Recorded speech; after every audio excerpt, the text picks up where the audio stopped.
podcastnya anak-anak muda. Yuk, jadi kembali lagi kita di podcast Center East ya teman-teman, dan currently sekarang kita lagi bahas banyaklah permasalahan gitu ya yang terjadi di Indonesia gitu, dan kebetulan hari ini kita kedatangan tamu spesial banget gitu ya, jauh-jauh dari Bandung gitu ya ke sini.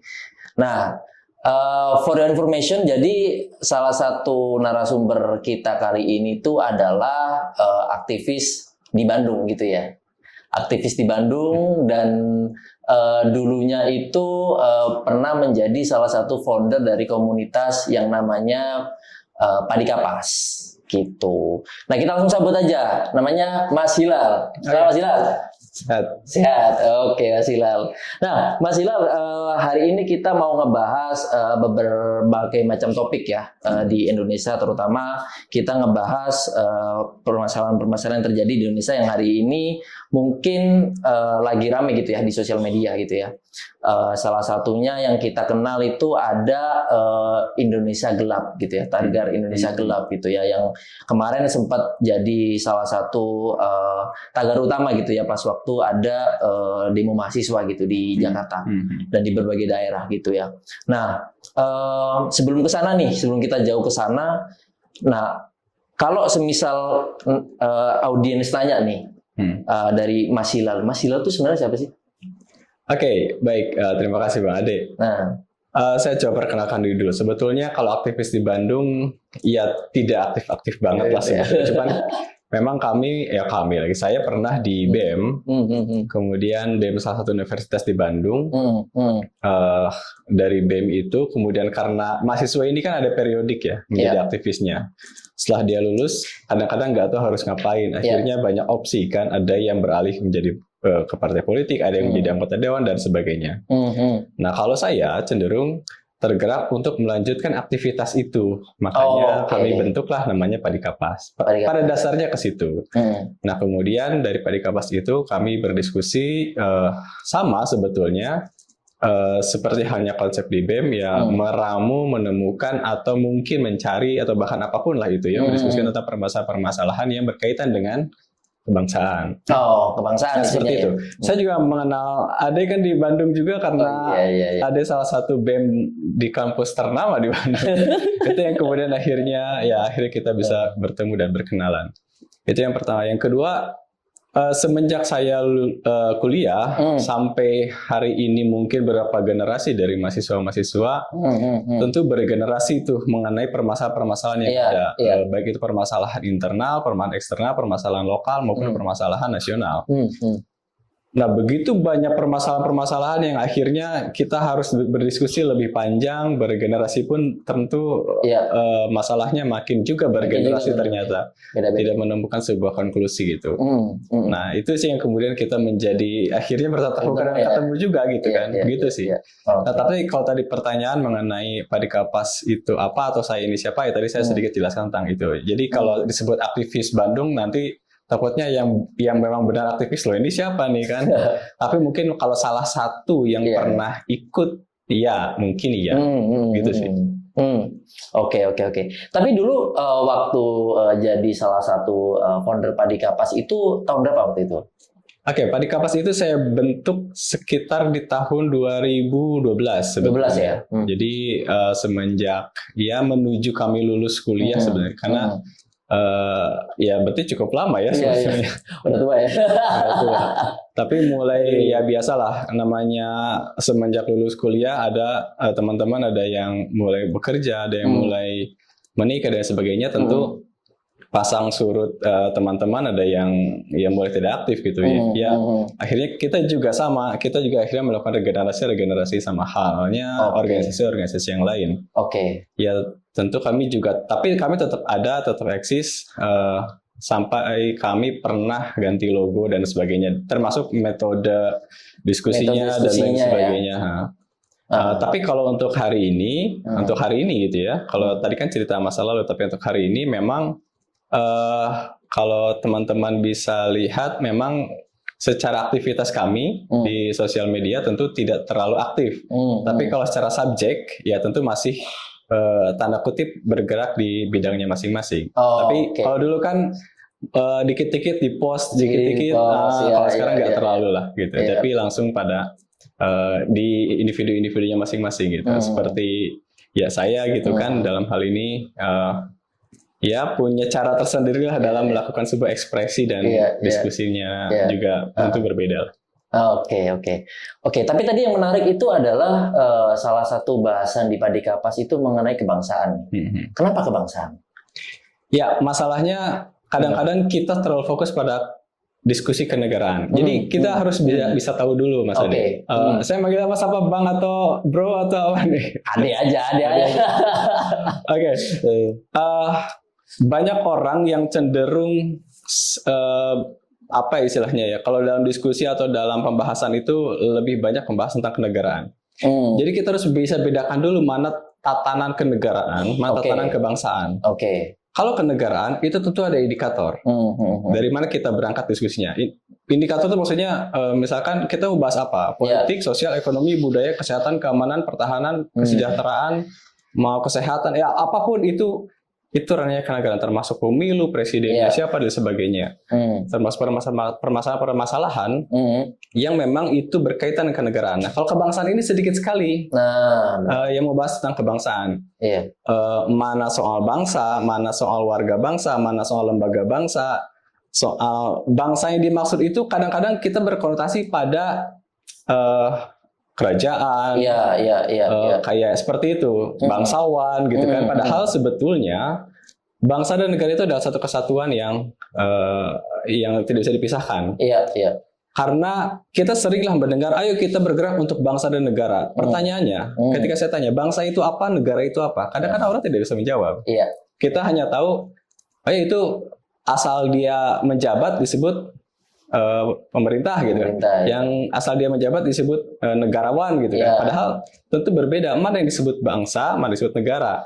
Mana orang yang disebut bangsawan, mana orang yang disebut negarawan.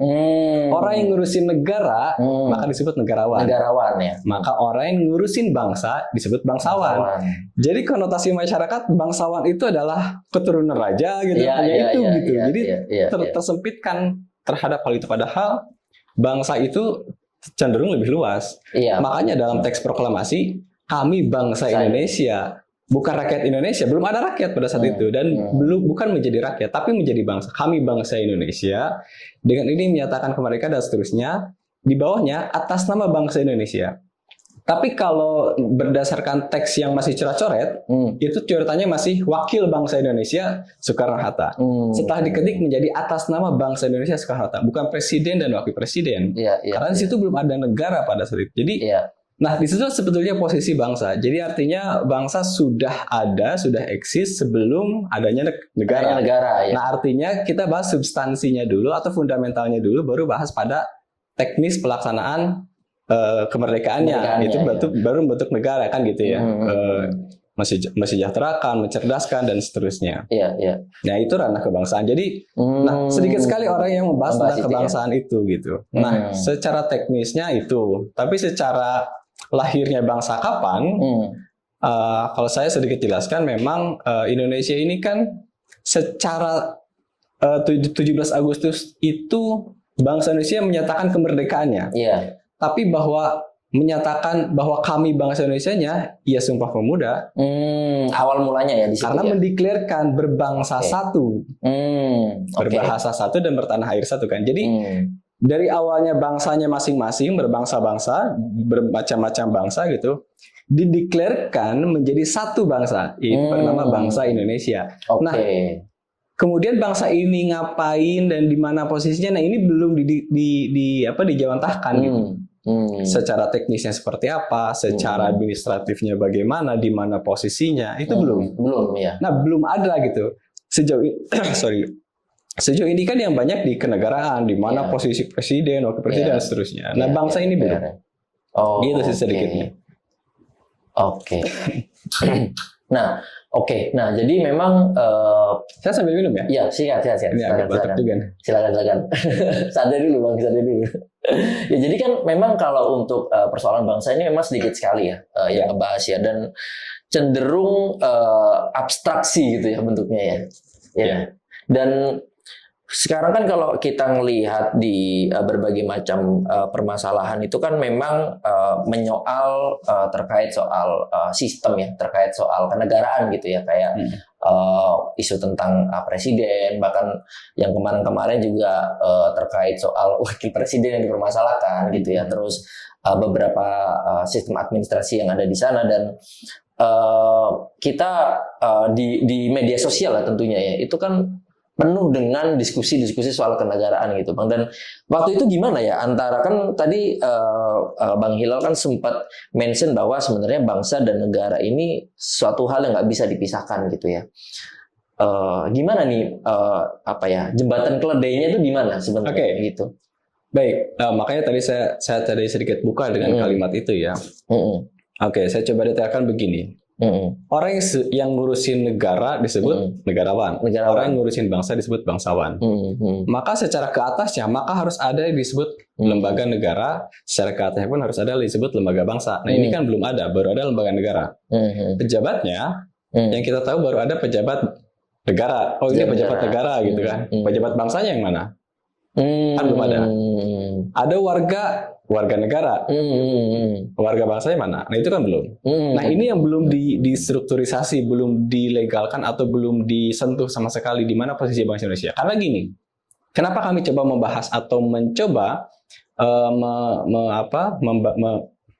menaikkan lah ini ya, menaikkan kalimat ini. Karena kami khawatir, salah satunya ya, satu kekhawatirannya adalah kami khawatir bagaimana tersisihkannya bangsa Indian di Amerika, tersisihkannya bangsa aborigin di Australia, atau mungkin kalau kita lebih sedikit lagi ke Indonesia, misalkan di mana Betawi di Jakarta, semua tersisihkan gitu kan. Kekhawatiran itulah yang mungkin terjadi gitu kan, secara terus-menerus di berbagai daerah, di berbagai sisi. Nah, jadi kalau secara kalimat atau secara istilah, maka secara sederhananya saya istilahkan begini, bahwa bangsa itu owner. Kalau negara itu event organizer, pelaksana terhadap user ya. Bangsa itu user istilahnya. Bangsa itu owner yang punya ya. Makanya kan kami bangsa Indonesia, kita yang punya, kita punya hajat yang dituangkan dalam konstitusi. Kemudian negara melaksanakan koridor konstitusi. Gimana caranya negara bisa melaksanakan amanat dari bangsa Indonesia berupa konstitusi. Makanya konstitusi baru ada 18 Agustus. Sekalian dibentuknya negara. Nah, disitulah kemudian posisi di mana owner, di mana event organizer. Sebetulnya di situ sih. Tapi detailnya sih nanti kita cerita lebih panjang. Tapi secara sederhananya mungkin itulah.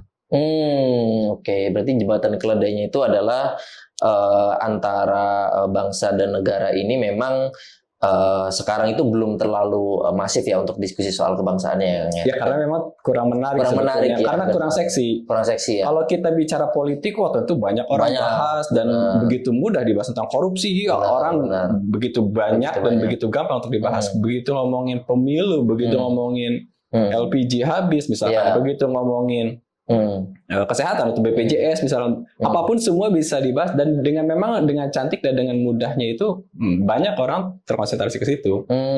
Tapi yang jadi masalah adalah apakah kemudian dengan kita membahas satu segmen itu kerusakan bangsa ini akan selesai? Ya tentu tidak. Benar. Makanya justru itulah kenapa kami cenderung memilih kepada bangsanya dulu, karena supaya kita tahu dulu akar permasalahannya ada di mana.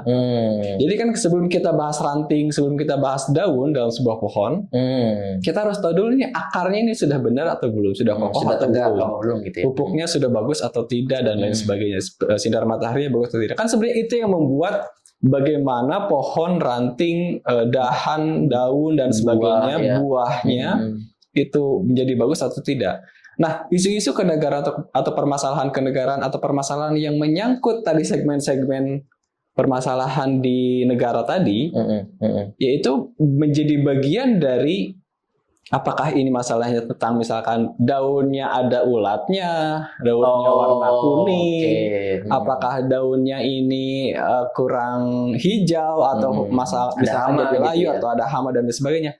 Itu bagian dari situ. Nah, yang kami sejauh ini lakukan adalah bukan soal dahan, ranting, buah, manis atau tidak, tapi bagaimana akarnya. Itu yang kemudian tadi kalau tadi Bang Ade nyebutkan permasalahan, apakah masuk pada substansi akar permasalahan atau tidak. Ketika kita ngomongin politik, ketika kita ngomongin hukum, ketika kita ngomongin tatanan lain misalkan, apakah itu langsung pada substansi akar permasalahan atau hanya membahas soal ini dahannya atau rantingnya atau apa istilahnya daunnya, ada ulatnya atau tidak. Jadi hanya itu jadi jatuhnya apakah hanya itu atau gara-gara membahas itu langsung akar permasalahannya ketemu kan belum tentu juga. Nah, untuk itulah memang kami coba meramu mencari benang merah dari semua permasalahan itu. Sebenarnya ini masalahnya ada di mana sih? Karena kalau kita perhatikan, kita bermasalah dari semua segmen.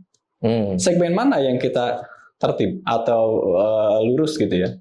Segmen mana? Politik, hukum? Enggak juga. Karena kalau politik ya begitu. Ekonomi, iya lagi nggak baik-baik aja. Iya kan? Kita sedang mengalami deflasi. Pendidikan apalagi? Pendidikan, kesehatan, kesejahteraan, keamanan, ketahanan pangan. Hampir semua sektor sih. Nah, mau sampai kapan kita bahas satu persatu akhirnya permasalahan itu beres? Ya lebih baik kita bahas akarnya dulu, maka dahan. Kita bahas akarnya dulu, kalau akarnya sudah benar, bagus, pupuknya bagus, sinar mataharinya cukup, dilakukan secara kontinuitas, maka otomatis kita nggak usah mikirin buah, kita nggak usah mikirin daun, otomatis akan hijau dengan sendirinya, akan berbuah dengan sendirinya. Hama mungkin sedikit lebih berkurang atau banyak berkurang atau bahkan tidak ada hama gitu kan ketika akar masalahnya kita temukan. Nah, menemukan inilah yang kemudian kita harus dilihat dulu permasalahannya ada di mana. Kita akhirnya menemukan A, B, C, D, kita merancang A, B, C, D, penelitian, riset dan lain sebagainya tentu dilakukan. Akhirnya kan bingung juga kan mau dari mana kita memulai. Akhirnya kita dari mana? Iya, benar. Kesadaran untuk memperbaiki bangsa ini datang dari banyak orang dan dari semua orang, saya yakin. Cuma yang jadi masalah adalah mau dari mana kita mulai. Akhirnya yang bisa dilakukan hanya 1 langkah, 2 langkah, 3 langkah, 4 langkah. Dari segmen-segmen tertentu kan gitu kan. Kebayang berapa lama kita akan menyelesaikan semuanya itu gitu kan. Makanya untuk hal itulah maka ya kalau kami gitu ya mencoba setidaknya menganalisa hal yang fundamental dulu. Oke, memang kajiannya lebih berangkat ke arah fundamental ya berarti ya. Nah, yang menarik nih ini sebenarnya. Ketika Mas Kang Hilal ini mulai untuk mencari gitu ya akar permasalahan dari apa yang sedang terjadi di Indonesia sekarang gitu ya, kan banyak nih yang bilang bahwa sebenarnya yang salah itu pelaksanaan atau implementasi dari sistem demokrasinya. Ada yang bilang mungkin pejabatnya nih gitu yang salah. Jadi kita harus melakukan perubahan dari dalam, gitu kan. Lalu kemudian ada yang memang bergerak dari sisi ekonomi gitu ya. Memang mereka fokus untuk develop UMKM dan segala macam gitu ya. Mulai dari permasalahan ekonomi dulu gitu ya. Nah, tapi kalau dari kajian yang udah dibikin sama teman-teman terutama dari Padikapas dulu ya. Apa sih sebenarnya akar permasalahan atau akar fundamentalnya itu? Baik, kalau kami gitu ya, secara topik berarti atau secara fokusnya gitu ya, sebetulnya akhirnya kemana? Ya betul tadi misalkan akhirnya kan kelompok ekonom ya pasti hanya fokus dibahas ekonom, jarang sekali dia bahas soal keagamaan misalkan. Kelompok agamawan juga jarang sekali dia membahas tentang ketahanan pangan misalkan atau AI kan jarang, akhirnya segmented gitu permasalahannya. Tapi kalau ya itu karena bahasnya di masing-masing segmen itu. Tapi kalau semuanya kita ajak pada hal yang fundamental mungkin harusnya bisa karena berkaitan dengan hajat hidup orang banyak dan mereka semua gitu kan. Itu yang pertama. Kemudian yang keduanya kalau kemudian tadi berangkatnya berarti harus dari mana? Kalau tadi pertanyaannya ada sistemnya ini, ada orangnya yang gak benar atau sistem yang gak benar, itu sama halnya dengan pertanyaan mau telur dulu apa ayam dulu? Yang mana yang lebih dulu gitu kan? Iya. Nah, sama halnya dengan seperti itu. Ini apakah ada sistem yang salah, gitu kan?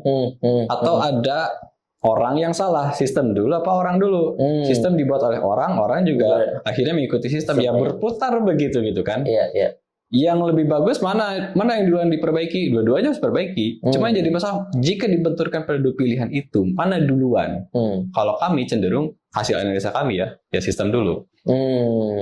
Kenapa sistem dulu? Karena setidaknya kalau kita orangnya dulu khawatirnya gini, ketika misalkan sekarang kepemimpinan Presiden A akhirnya membuat sistem, membuat mekanisme, membuat aturan, membuat sistem gitu ya. Kemudian ketika dia lengser hanya 5 tahun, dia belum selesai menyelesaikan programnya atau sistemnya, ganti periode lagi, ganti lagi sistemnya.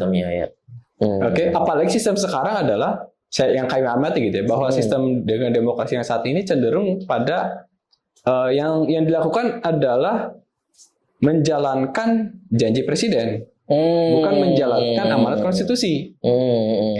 Jadi yang saat ini dilakukan adalah menjalankan visi misi presiden, bukan menjalankan amanat konstitusi, bukan menjalankan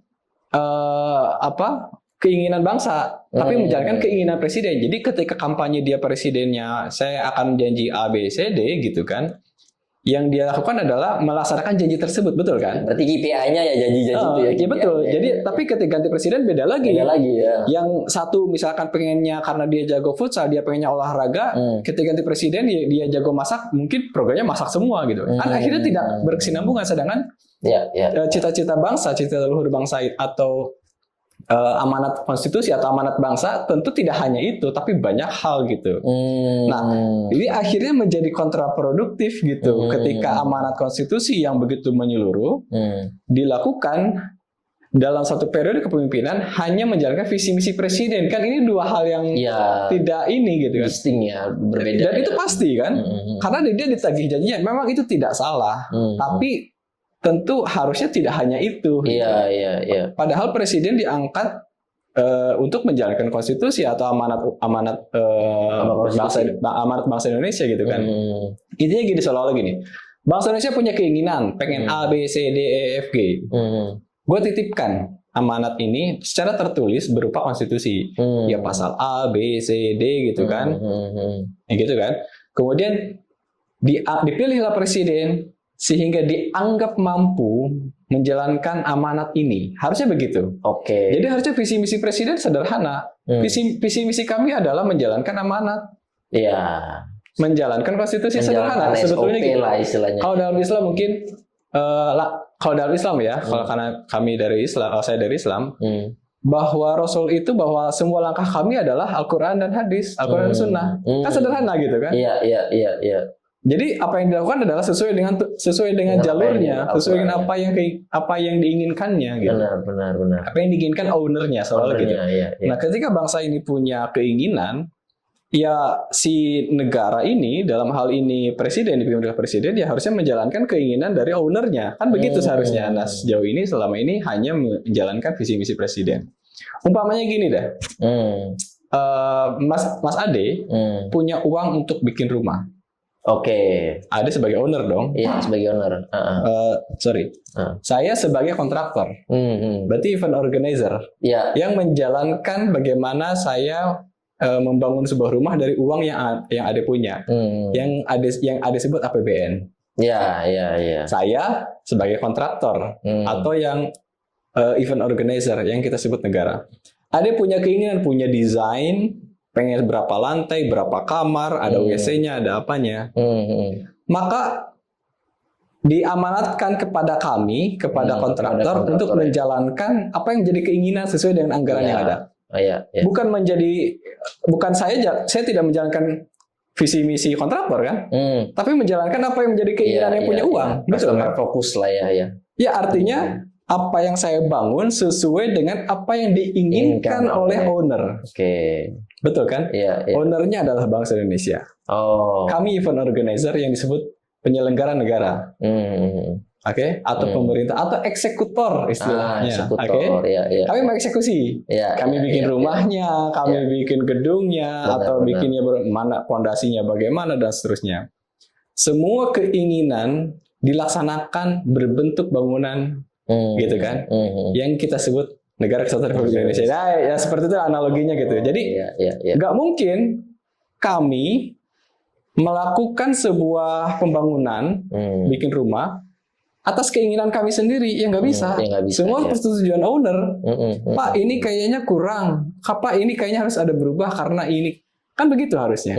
Nah, ini yang terjadi adalah presiden-presiden bangsa Indonesia.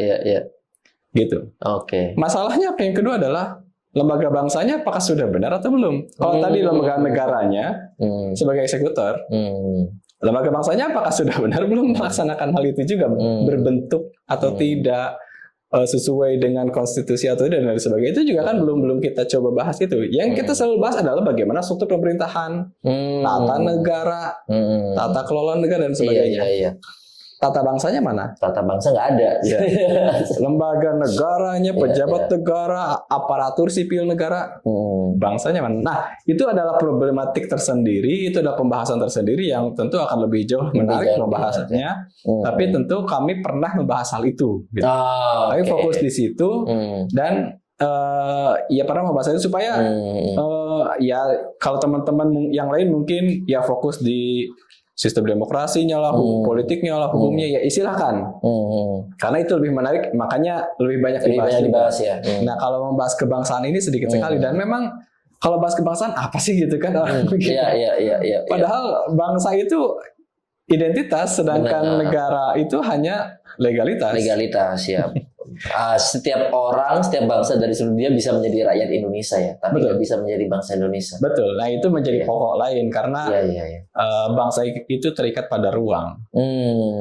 Jadi kalau ada orang Cina punya pindah negara ke sini bisa menjadi warga negara Indonesia, tapi belum tentu menjadi bangsa Indonesia. Itu pokok terpisah kan.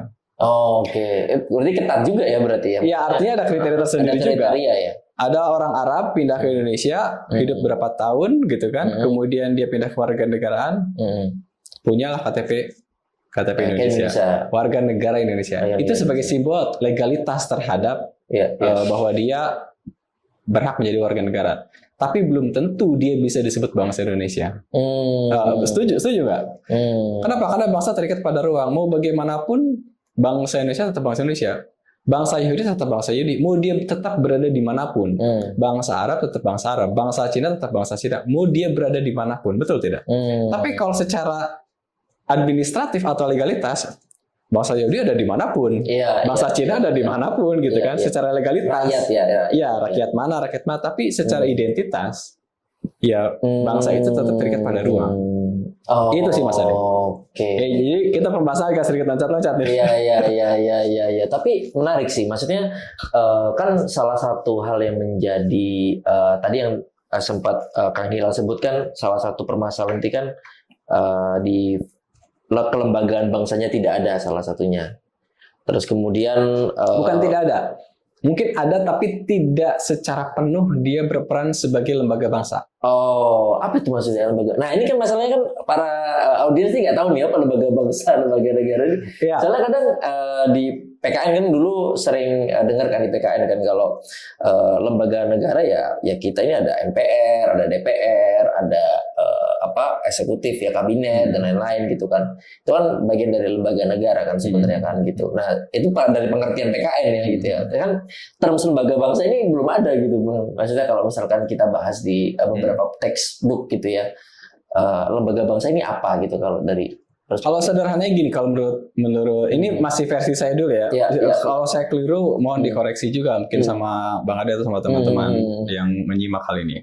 Di dalam Undang-Undang Dasar 45 itu ada termaktub beberapa lembaga negara, beberapa lembaga yang dimaktubkan dalam negara, dalam Undang-Undang Dasar, Undang-Undang Dasar bukan Undang-Undang.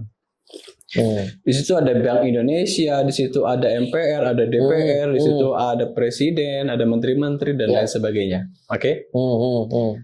Itu satu pokok pertama. Pokok kedua adalah dalam sistem demokrasi kita yang saat ini digunakan oleh Indonesia, tentu sebetulnya menganut sistem trias politika. Ada eksekutif, legislatif, dan yudikatif, membagi kekuasaan dalam 3 kamar. Oke. Nah, itu yang terjadi dulu ya. Ya, yang terjadi dulu. Oke. Kalau versi saya, versi yang kami amati maksudnya, yang sejauh yang kami amati ya, mohon maaf jika masih kurang risetnya gitu ya atau penelitiannya, bahwa lembaga negara itu adalah lembaga yang berada di bawah negara, yang karena kepala pemerintahan dan kepala negaranya dipimpin oleh presiden. Jadi kalau dilantik oleh presiden maka itu lembaga negara. Kayak contoh KPK dan lain sebagainya. Tapi kalau lembaga bangsa itu adalah lembaga-lembaga yang pure dibentuk oleh bangsa. Contoh yang paling oke, saya sebelum ke situ. Maka sebetulnya antara BI dengan presiden itu kan kalau secara undang-undang dasar sejajar. Sejajar, betul kan? Bukan BI dilantik oleh presiden kan nggak bisa. Berarti kalau gitu MPR tidak bisa dilantik oleh presiden. Maka MPR ini menjadi lembaga bangsa. Oke? Ini lembaga negara, jelas. Negara dipimpin oleh presiden. Tapi kalau MPR tidak.